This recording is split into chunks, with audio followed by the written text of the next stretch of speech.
یہ آزاد مرضی، مجبوری نہیں، نہ کوئی اللہ کا قصور ہے، اللہ نے چھٹی دی ہے، مگر لوگ کیا کریں گے؟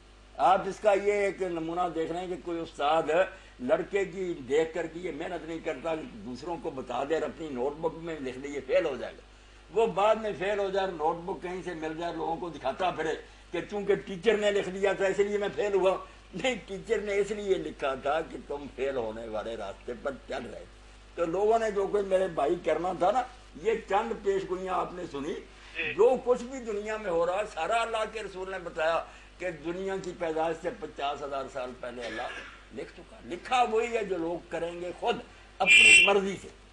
اب کوئی بات ہو تو آپ پھر بھی ملے، اور مسجد میں بھی بعد میں بیٹھتا ہوں، کوئی جھجک نہیں، آپ پوچھیں دل چیز، مگر یہ جواز نہیں بنتا کوئی کہ لوگ کہہ دیں کہ ہماری قسمت میں لکھا، قسمت میں نہیں، قسمت میں وہی لکھا جو لوگوں نے کرنا اپنی مرضی سے، اختیار سے۔ جی مہربانی جی، جزاکم اللہ خیر۔ جی جی مولانا، جہادی تنظیموں کے حوالے سے سوال تھا۔ جہادی تنظیموں کے حوالے سے جو تجربہ ہوا نا، ادھورا چھوڑ کر جانا تو الگ رات، جو انہوں نے افغانستان میں ادھم مچایا، آپس میں پھر یہ مجاہد تنظیمیں لڑیں، ایک دوسرے کو قتل کیا، شیخ ضمیر الرحمان مارے گئے، وہ حکمت جو ہیں یار وہ دھکے کھا رہے ہیں، تو اس سے شاہ مسعود خود مارا گیا۔ اس سے پھر وہ بات جو تھی نا اللہ کے رسول نے کہی کہ امام کے بغیر جہاد نہیں ہو رہا، امام ایسا ہو جس کا کنٹرول ہو مجاہدین پر، وہ فتح کے بعد قابو رکھ سکے ان کو، ورنہ جہاد شروع نہیں کر رہے، فساد انما الامام جنہ یقاتل بالغرائب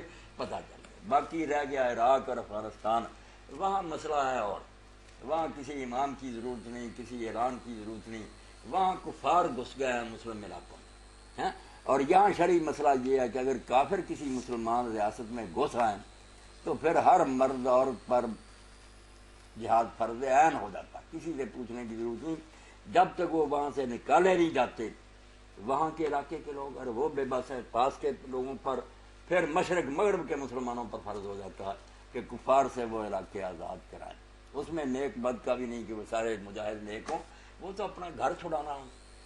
جو جہاد ہے دین کے لیے کہ کفار سے علاقے چھیننے ہیں، ہجومی جہاد اس کو کہتے ہیں، یہ ہے دفاعی، وہ ہجومی، ہم چڑھ کر جائیں گے۔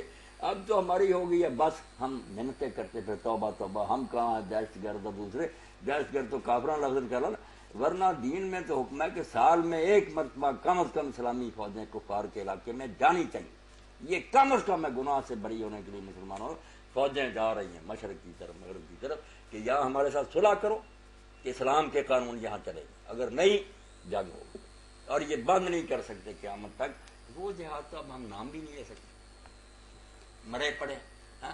اس کے لیے ضروری ہے کہ امام ہو، اس کا کنٹرول ہو، لشکر جو ہے وہ سارا صالحین اور متقیوں کا ہو، جو خود نہیں نیک وہ کیوں یہ جہاد کرتے تھے ہاں؟ وہ الگ جہاد، بابرکت جہاد جو امام مہدی کریں گے، اور جو حضرت ابوبکر عمر رضی اللہ عنہ کرتے تھے، جس کا جواز ویسے لوگ کہتے ہیں کہ جب روم اور شام نے نہیں نہ چھیڑا تھا یا ایران نے کیوں گیا وہاں، سوائے اس کے سمجھ نہیں آ سکتی کہ یہ اصلاحی جہاد جو ہے نا کہ دنیا سے ظلم ختم کرے، اس کے لیے کافروں کے چھیڑنے کی ضرورت نہیں، ان کا بے ایمان ہونا، وہاں کفر کی حکومت ہو رہا، یہ خود جرم ہے، اس کو ہم فتنے کو ختم کریں۔ یہ جہاد ہے بہت اعلیٰ درجے کا، اصلاحی جہاد کہ دنیا کو پاک کرنا ہے طاقت کے طور پر، خواب خاری مارنا، اگر وہ سیدھے ہو جائیں ٹھیک ہے، ورنہ پھر جنگی آخری آپریشن یہی ہے کہ جی۔ نہیں وہ سوال باقی رہ گیا، سوال جو رہ گیا نا، اب کشمیر میں کل بھی کچھ مجاہدین ملے تھے، تو کیا کریں، کشمیر ایک تو نظائی معاملہ، جھگڑا پڑ گیا کہ اس وقت انگریزوں نے کہا کہ یہ جو ہے نا راجے مہاراجے ان ریاستوں کے، یہ جس سے چاہے الحاق کرے، ہم نے اپنے علاقے آزاد کر لیے ہندوستان پاکستان، یہ راجے جس سے چاہیں مل جائیں، یہ ریاست اصول وضع کیا تھا، رسول وضع کیا۔ اس وقت تو یہ نواب بہاولپور کا بھی خطرہ ہو گیا نا کہ انڈیا سے الحاق نہ کرے، بہت لوگوں نے محنت کی اور بڑی مشکل سے اس کو قائل کیا، خطرے تھے کہ یہ ریاستیں بھی نہ مل جائیں۔ اب وہاں ہندوستان کے ساتھ الحاق کر رہی ہے، جو راجا تھا ڈوگرا اس نے ہندوستان سے الحاق کر لیا۔ دوسری طرف یہ ہے کہ ملک جس بنیاد پر تقسیم ہوا کہ مسلم علاقے جہاں مسلمانوں کی اکثریت ہے وہ پاکستان بن گیا، دوسرے ہندوستان، اس اصول کے تحت یہ ہمارا بنتا تھا۔ اب ہندوستان نے بدماشی یہ کی کہ وہاں حیدرآباد دکن میں نواب مسلمان تھا، وہ پاکستان سے الحاق چاہتا تھا، وہاں تو بہانہ بنا لیا کہ نواب کو کیا کریں، آبادی زیادہ ہندوؤں کی، پولیس ایکشن کیا، فوج وقت داخل کر دی. یہاں اس کے الٹ آبادی مسلمان، راجہ کوئی ایک اصول پر نہیں ہے. اور جب مصیبت پڑی مجاہدین اس وقت زور پر تھے، اگر جنگ نہ روکی جاتی تو سری نگر تو فتح ہونے والا تھا. مگر یہ پاکستان کے جرنیلوں میں سے کئی بے ایمان تھے جنہوں نے جنگ روک دی. ہندوستان کو موقع مل گیا. وہ پٹھان کوٹ کا ایک راستہ تھا، پھر انہوں نے اور سڑکیں بنا لی. اب تو پوری طرح وہ پنجے جما لیے انہوں نے. بات ہوگی خراب. تو اب یہ ہندوستان ہے جھگڑے کا علاقہ. افغانستان پاکستان جو عراق ہے نا، وہاں جھگڑا جھوڑا کوئی نہیں. وہ مسلمانوں کے علاقے تھے، اس میں اگر کافر گھسے ہیں تو مجاہدین یہاں بھی ایک امام کے تابع نہیں ہوتے. کئی تنظیمیں آپس میں الگ الگ وہی افغانستان والا کھیل کھیلیں گے، اگر کامیاب ہو جائیں اللہ مہربانی کرے، مگر کوئی نہیں، بعد میں آپس میں خون خرابے ہوں گے. یہ بھائی کا ضمنی سوال یہ ہے مولانا کہ افغانستان کے اندر روس نے قبضہ کے لیے فوج کشی کی، اور ہم نے افغانستان کو بچانے کے لیے روس کو پسپا کیا. بس اب صورتحال یہ ہے کہ ایک بدماش کے بعد دوسرے بدماش کے حوالے ملک کر کے ہم وہاں سے نکل آئے. تو اس کا معنی تو یہ ہوا کہ ہم کسی طاغوتی قوت کے خلاف جہاد نہیں کر رہے تھے، بلکہ کسی طاغوتی قوت کے اعلی کار بن کے ہم یہ جنگ لڑ رہے تھے. یہ بات آپ نے بالکل درست کہی. اس سے یہ بھی پتہ چلا کہ اللہ تعالیٰ جو کہتا ہے نا کہ کفار سے مدد نہ لو، اور اللہ کے رسول کو بڑی پیشکشیں کی کہ ہم جہاد میں ساتھ دیتے ہیں. فرمایا نہیں، میں کافروں سے مدد نہیں لیتا. اب امریکہ سے مدد کیا لی؟ امریکہ نے ہمیں استعمال کیا. جنگ تو وہ لڑ رہا تھا رشیا سے، جی بالکل، دشمنی تو اس کو تھی، براہ راست نہیں ہوا. ہم بھی خیر اپنی مجبوری سے شامل ہو گئے کہ پاکستان کی نہ شامت آ جائے. ضرورت ہماری بھی تھی، صرف امریکہ کی نہیں تھی. اس کو اپنا دکھ تھا کہ مجھے اس نے ذلیل کیا، وہاں کوئی وغیرہ. ادھر ہمیں تھا بھی اگر وہاں یہ بیٹھ گیا تو پاکستان کی تو خیر نہیں. یہاں پہ اس کے ایجنٹ تیاری کر رہے تھے کہ ٹینک آئیں گے، ہم استقبال کریں گے، تو شامل ہو گئے. مگر اس اشتراک کا فائدہ غلط ہوا. امریکہ نے بس اپنا الو سیدھا کیا، ہم نے بے دخل کر دیا. جنرل ضیاء کو بھی مروا دیا، مجاہدین بھی بس پھر اب مار کھا رہے ہیں. امریکہ اپنے دعوے میں کامیاب ہو، دھوکہ دے دیا اس نے. اس سے پھر بعد میں وہ عراق میں بھی چلا گیا. تو ان چیزوں سے سبق سیکھنا چاہیے کہ دین جو کہتا ہے کہ ایک سربراہ ہونا چاہیے، اس کا بھی کنٹرول، امام اس کے جھنڈے کے نیچے ہو، سارے ایک تنظیم.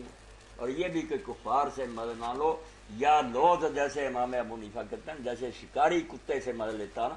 اگر کفار اتنے بے بس ہوں کہ آپ کے مرضی کے خلاف کیوں نہیں کر سکتے، پھر کتے بنا کر مدد لے لو. ورنہ اگر آپ سمجھتے یہ اپنی مرضی کریں گے، ہمیں بھی آنکھیں کہ کبھی ایسے کافر لشکروں سے مدد نہ لو. یہ جہاد نہیں، حرام. وہ بھی مشروط ان سے مشروط بالکل کہ غالب مسلمان ہو، قابو ان کا ہو. وہ بالکل شکاری کے کتے کی ڈور ہمارے ہاتھ میں ہو.